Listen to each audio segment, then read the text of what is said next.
Uh, the Federal Judicial Academy, the Director General, our very own Justice Syed Mansoor Ali Shah.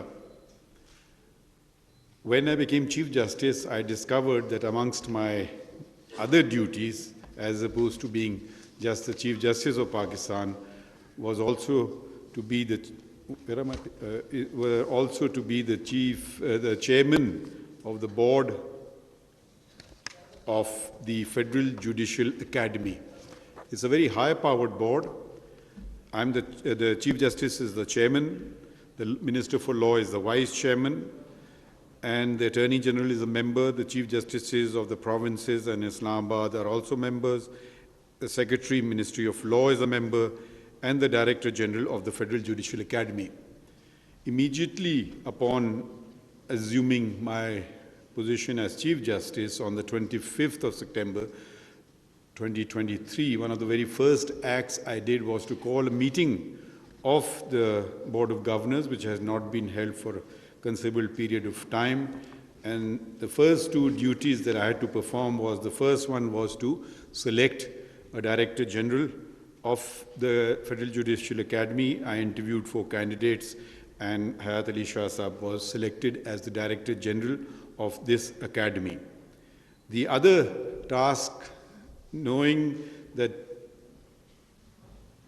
the Federal Judicial Academy needs constant involvement if you want to make it a success, I read the statute carefully and discovered Section 8, which enabled the appointment of an expert advisor, and to ensure that the Federal Judicial Academy does not only deliver, but I am constantly kept in touch with it, I suggested the name of one of our own, Justice Syed Mansoor Ali Shah, as the expert advisor under Section 8 of the statute, and he was unanimously approved by the board.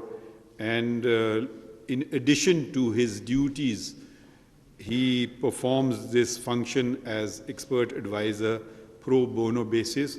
There's no additional emoluments. It is a labor of love, and I believe that he has delivered in a very short period of time. It's not quite, it's just a little over 3 months, and you can see the changes that have taken place, the changes that he has brought about. I have given him virtually a carte blanche. With my other duties, I have sometimes told him, you just do it, I'll sign it, not to worry. So we are working on very closely.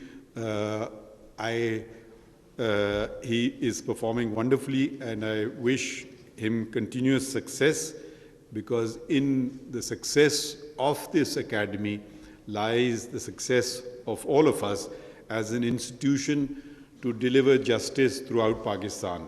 Every province has, I believe, a provincial judicial academy, but this is the Federal Judicial Academy, which, as rightly pointed out by Justice Shah, brings about cohesiveness, connectivity, and communication most of all. I am very pleased to know that for the very first time, the court staff, we don't quite give them the importance that they deserve, and we don't quite acknowledge the work they do. Without court staff, an efficient court staff, a judge may flounder.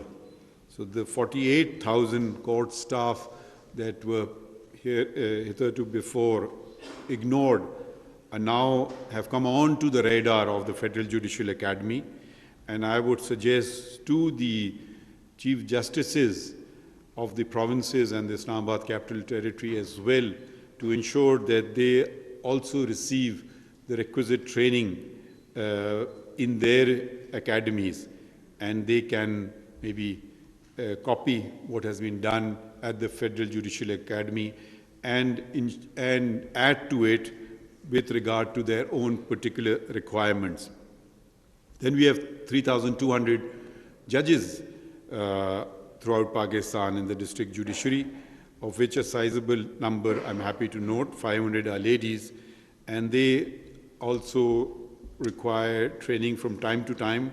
There is training at the provincial level, but the federal level training not only brings everyone together, brings Pakistan together, unifies the country, unifies the judiciary, but they also share valuable experiences with each other. There are variations, some local things which are not quite known even within the province. For instance, a district office judge or a judge in Karachi would not know anything about a preemption suit. So there are many things which even within the province you don't know, each other provinces you don't know. So it's a good place to share ideas, to bring everyone together. Justice Mansoor Ali Shah has made certain suggestions that the Honorable Chief Justices of the provinces in Islamabad Capital Territory may follow, and I, as chairman of the Federal Judicial Academy, will certainly propose this in a meeting in which all the Chief Justices are members, and I'm sure that they will want to assist, if I can speak on their behalf, in ensuring what the Federal Judicial Academy determines, in particular the manner of nominations. I'm pleased to note that it's merit-based, and that how the Federal Judicial Academy don't want to, since the details have already been mentioned, I don't want to repeat those, and it will bring about necessary consistency. It will enhance public confidence.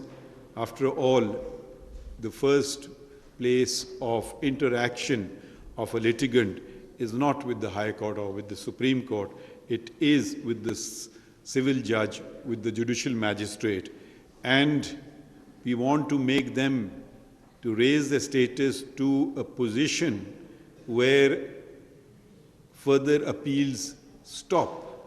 If the quality of justice administered at the first tier is such that it is found not only acceptable, but peers and superiors consider the decision, then it reduces the burden on other courts higher up in the hierarchy.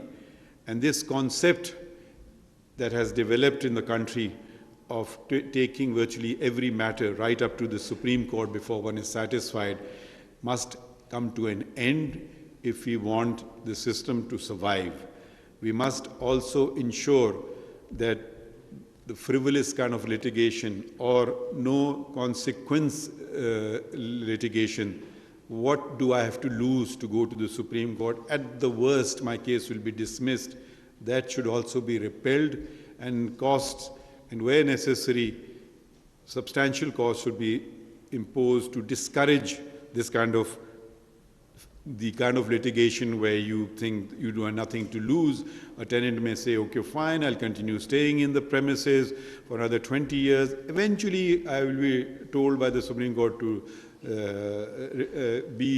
leave the premises, but I still gain 20 years. Similarly, I'll continue breaching the contract I entered into. At the end, okay, what happens? The only way to stem this kind of frivolous litigation is the imposition of costs.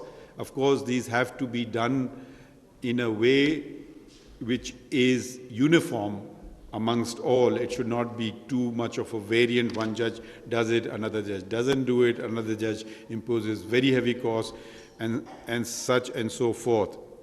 The structure of the Constitution that is set out, it is the high courts which are the supervisors of the subordinate courts under Article 203, and the decisions of the high courts are binding on all subordinate courts under Article 201. The similar provision that enables the decisions of the Supreme Court binding on all other courts is Article 189 of the Constitution. I am very happy to see that technology is being used. Technology has also been used, now is being used in the Supreme Court, in that the first case as Chief Justice that I presided over was the Supreme Court Practice and Procedure Act case. It's to determine its constitutionality, and that was broadcast live throughout Pakistan. When certain cases of public importance are broadcast live, it also is an educational tool. Judges learn, lawyers learn, litigants learn, they understand what is the dispute about, and I hope that confidence is established in the common citizen that he is seeing justice being done. And he may not agree with us, and that's the fundamental right of every citizen to disagree with us, but he will see how it is being done. I can have a different point of view from someone else's, and that other person's point of view I would respect as well, even if it is in complete disagreement with my own. But it ensures that it brings about a level of transparency, it brings about a level of openness, and I think, hope, and expect that it brings about a level of, it works as an educational tool as well.